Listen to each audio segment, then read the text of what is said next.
All right, Carolyn. So I just want to do a reevaluation of our last time that we met. So the last time we met, we did the processing of when you were younger and your.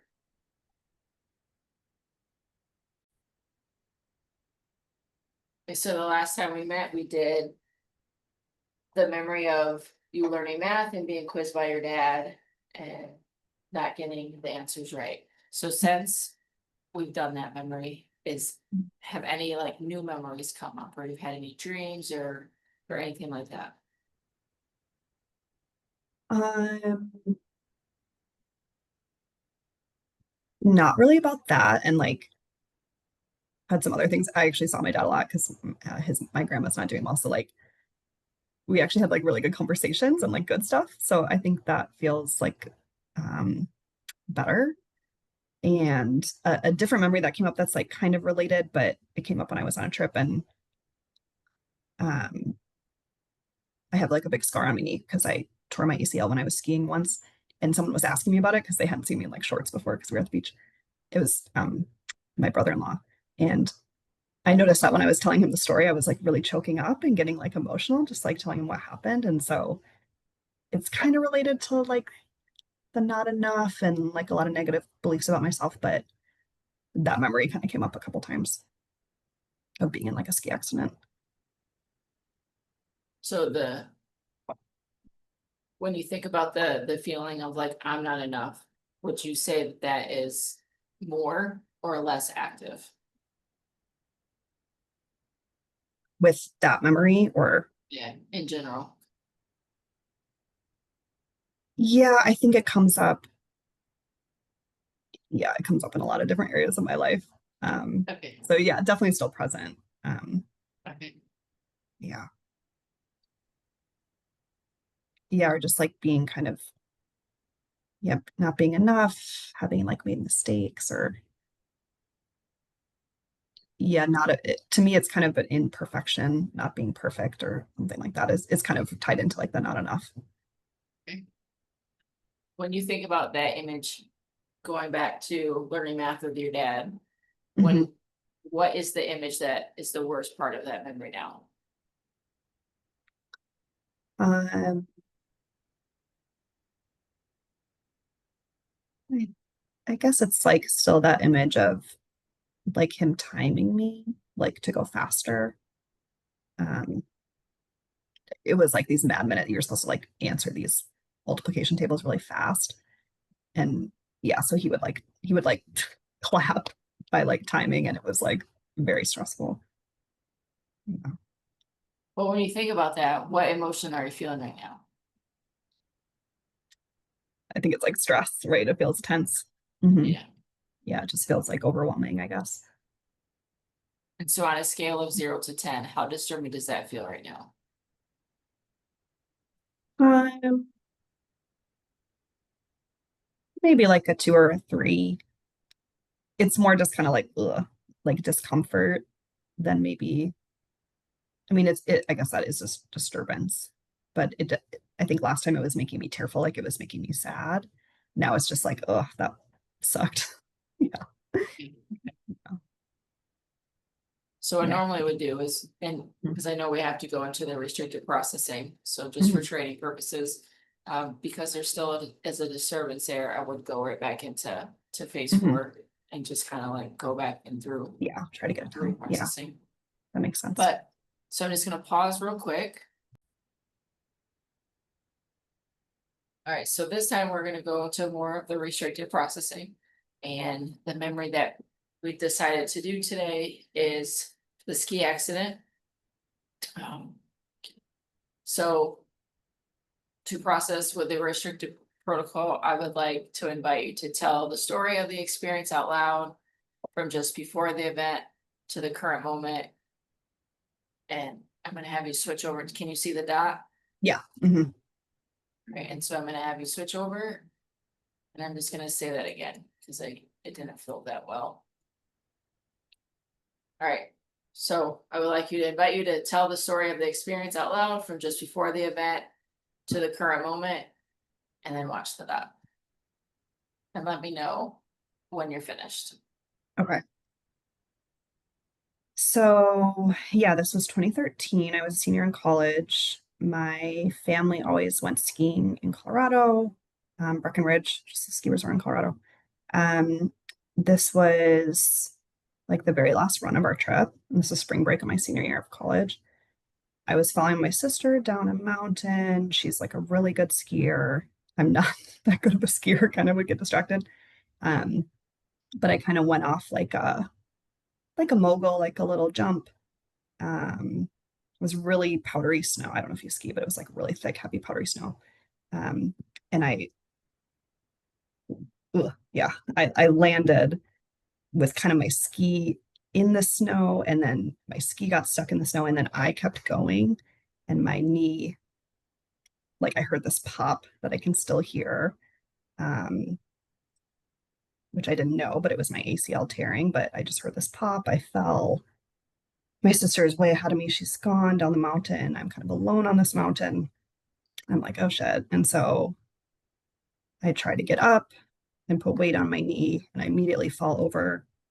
And then I just lay there for a little bit in the middle of the mountain, kind of like waving my pole. And then eventually somebody came down, asked me if I needed help. I was like really kind of in shock, just scared. And then they got the ski patrol, who is like this like young guy. I was like 21 at this time, and he was like this cute guy. And I was like so embarrassed. There's just like a lot of shame, like, oh my gosh, I can't believe everyone's looking at me. I have to go down the mountain on this like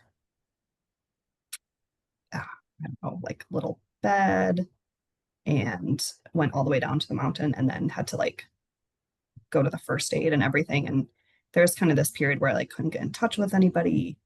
And I was just kind of like shaking, when like kind of that adrenaline shake.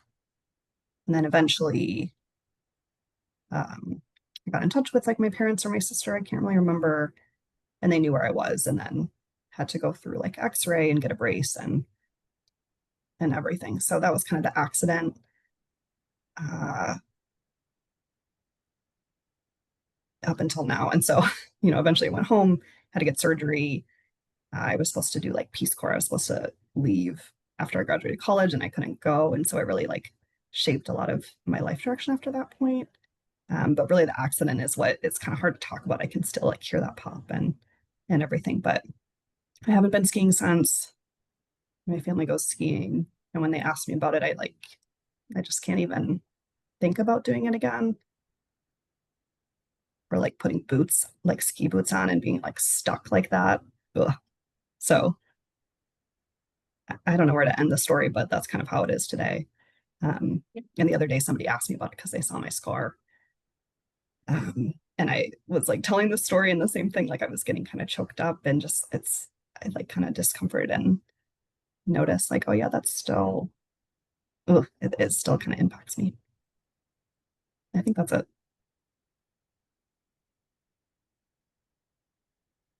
Now I'd like you to review the event again silently in your mind while the dot goes back and forth. And allow the most disturbing part to show up. When it does, use your stop signal, and we'll use that as the first target. Okay.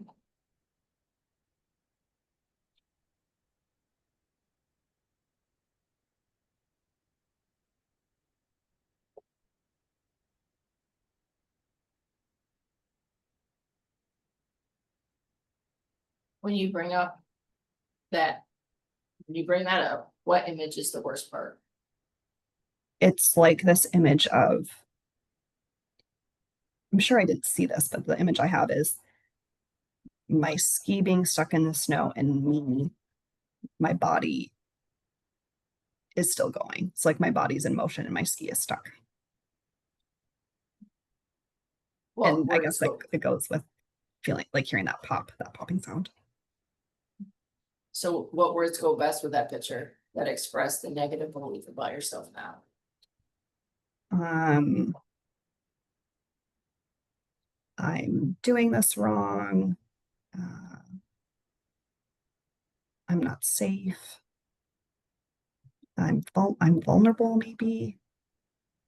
Or like I'm broken. It's kind of like I'm broken. Yeah. Because it's like, oh, just I'm I'm broken. Maybe it's not that. Let me think about it.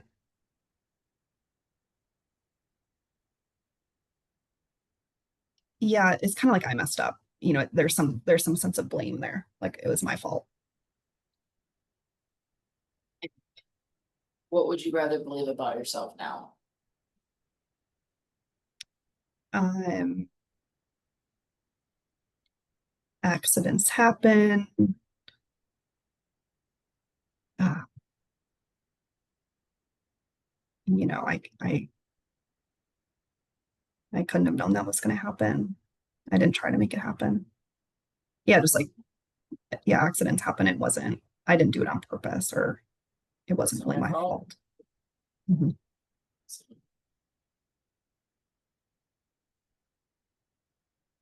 When you bring up that image sound on a scale of 0 to 10, where 0 is no disturbance and 10 is the highest disturbance, how disturbing does the memory feel to you now? Hmm, probably like a 6 or 7. 7 can like feel my body tensing and my stomach just feels like a pit. So I would like you to bring up that picture, of the ski being stuck in the snow, your body's still going. And I want you to, in those words, I'm broken or I messed up. And we're gonna do a short pass, okay? Mhm.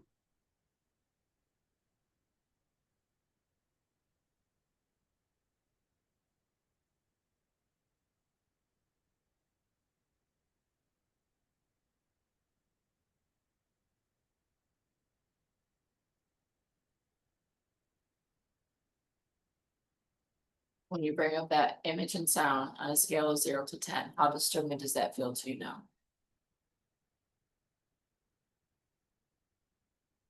Maybe more like a 6. So I want you to bring up that picture and those words, I messed up, I'm broken, and follow it up.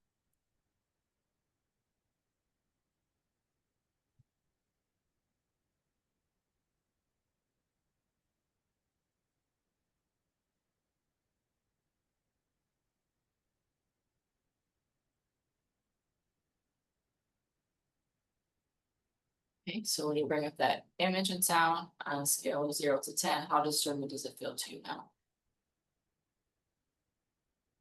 Yeah, it feels like it's going down a little bit. I had sort of this like when you said I'm broken, I had this voice being like, "Well, no, you're not." So I think that's good. It's probably more like a 5, 4 or 5. Okay, Yeah. all right, so bring up that picture again, if I'm broken, and follow it up. Mhm.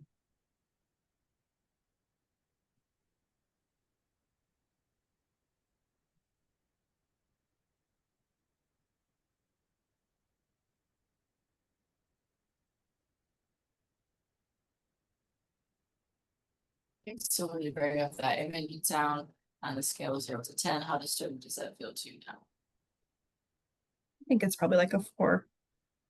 Like it feels more just like sad for her, me.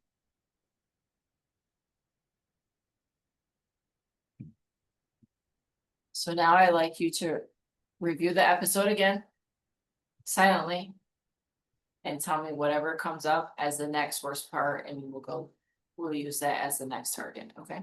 Okay.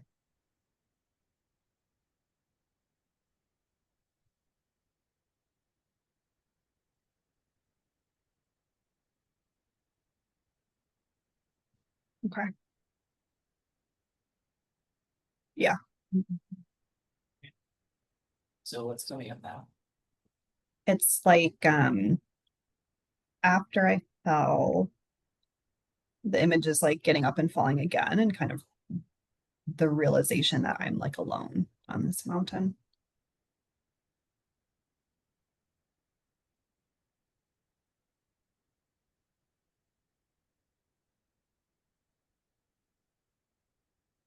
Yeah, it's like me just laying there and nobody's around and I can't move. All right, so I'd like you to bring up that image and those words. I'm broken, I messed up, and then follow it up.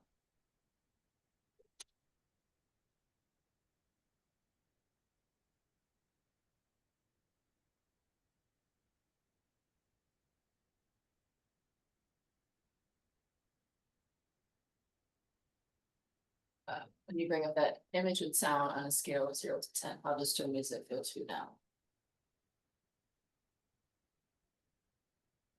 I think it's probably like a 5. I think it's, yeah, it's just a sense of like just being, yeah, like alone. So bring And up that yeah. picture and Mhm. those words, I'm broken, messed up, and problem.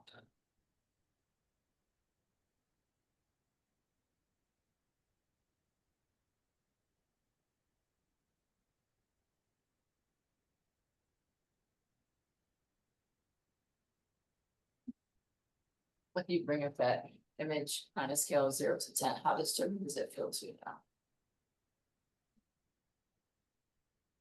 I think probably a little bit the same, just kind of, I was remembering just, yeah, that,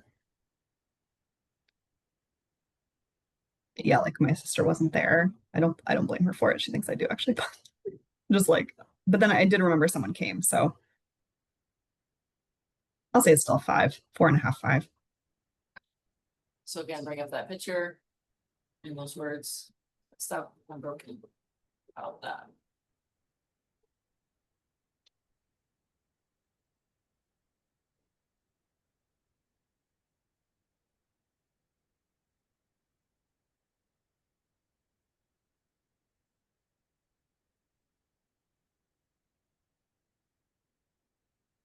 So when you bring up that image, it's on a scale of 0 to 10, how disturbing does it feel to you now?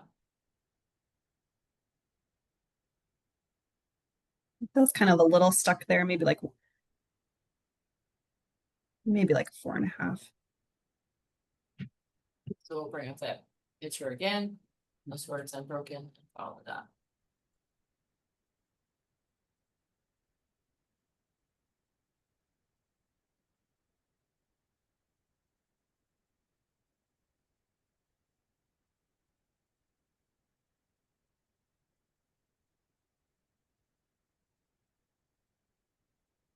So when you bring up that image now on a scale of 0 to 10, how disturbing does it feel to you now? Yeah, I think it's going down. It's more like a 4. Notice myself like take a breath and just remember, yeah, like that people did come to help me. So I'd like you to review the episode again silently and then tell me whatever comes up as the next worst part and just, tell me to stop and we'll use that as the next target.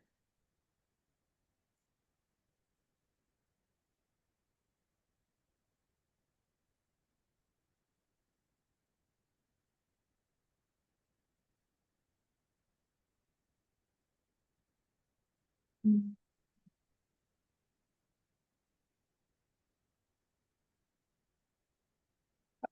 Yeah.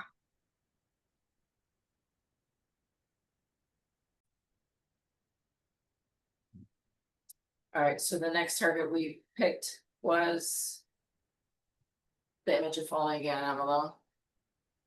Yeah. Mhm. Okay.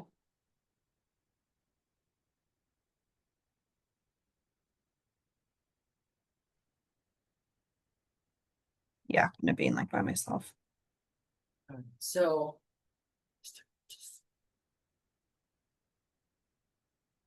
Okay, when you bring up that image, what's the worst part? I think the worst part of that is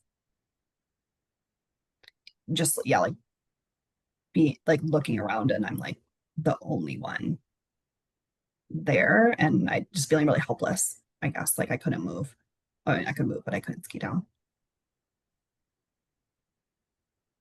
And what words go best with that picture that express your negative belief about yourself now? Um, I I guess I'm alone. I don't believe that now. Uh,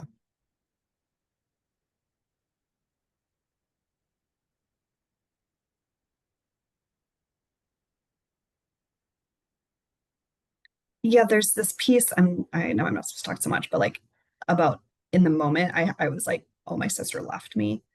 Um, yeah, it's like nobody is helping me. I think it's like I'm helpless. Um, yeah, I'm helpless or I'm alone. And what would you rather believe about yourself now? Like I'm capable, I can figure it out.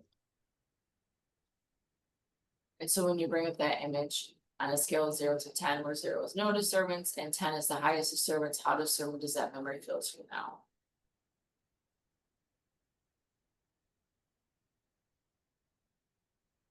It's maybe like a 5 if I Okay. really kind of get back into it and just imagine it. Yeah.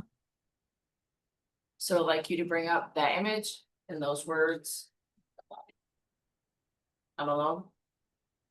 Mhm. Follow it up.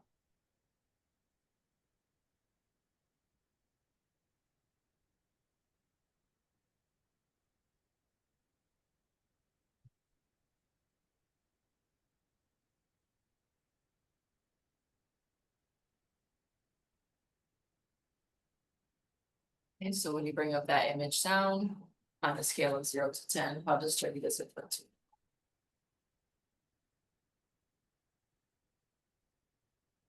It definitely feels less. Yeah.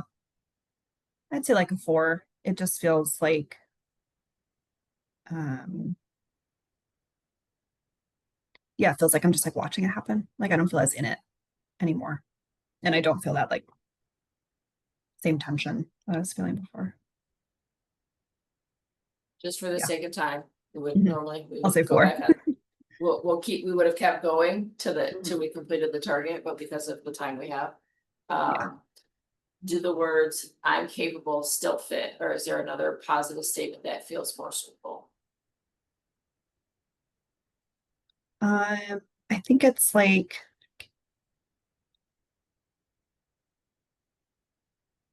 I think it's a little bit more like what I was saying when we first started of like, it's not your fault. I think I have held a lot of self-blame for it and it's just like people fall, things happen.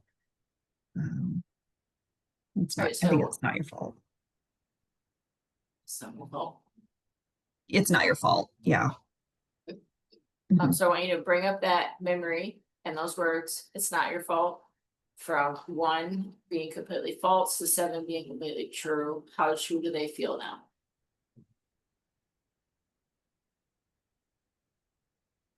I'll say like a 6. I guess like it's not my fault. It's more it. Yeah. I think it's like a 6. It feels pretty true, but I think there's still a part of me that's like, you could have done this, you could have done that. You didn't have to go down something you weren't, you know, good enough to do. Right. So I want you to hold those together and those Mhm. words, it's not my fault, in that memory, and then just watch them. Mhm.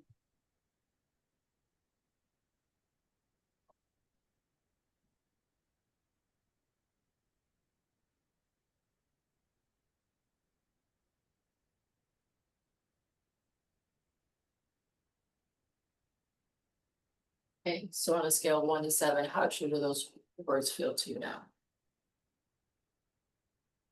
I'm gonna say 6.5. It's like it's basically there. Yeah. Do you want to do one more? Sure, Okay, if we have time. okay, so let's do that one more time. We got about 2 minutes. All right, so hold those together, and those words, it's not my fault, and that memory, and follow it out.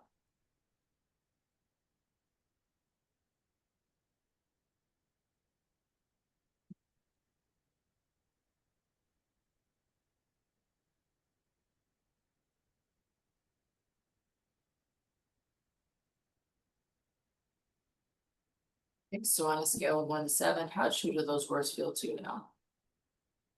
I think it does feel like more like a 7. I had like a sort of a flash of like how much like my family was caring for me after that and like, worried about me and stuff like that. Like I've always felt like, oh, they kind of blame me for ruining the vacation, whatever. And I was sort of remembering that other part of it. That's like they were scared and worried about me too. And not blaming me either. So So the processing, technically we didn't finish, but we're almost out of time. We'll need to stop soon. You've done some really very good work and I appreciate the effort that you have done. What feels like the most important thing you have learned about yourself or for yourself today? I think that piece about like responsibility for it, I hadn't really thought too much about before. It was kind of more just like the incident was so charged, but I think a lot of it has to do with, yeah, like feeling like it was my fault. That was kind of new. So kind of shifting that. I've kind of wondered why it has bothered me so much, even like so many years later, but I think it is something around that. Normally I would do a container exercise, do a Mhm. resource, but that would, just because of time, we would skip that. The processing we have done today may continue after the session. May or may not notice any new insights, thoughts, memories, or dreams. If so, just notice what you're experiencing. If you wish, you can record it, write it down, we can talk about it next time. Use some of the resources that we have worked on to help manage some of the disturbances if anything were to come up. We can Mhm. work on this material next time, and if so, you can email me. Awesome. Thanks, Stephanie.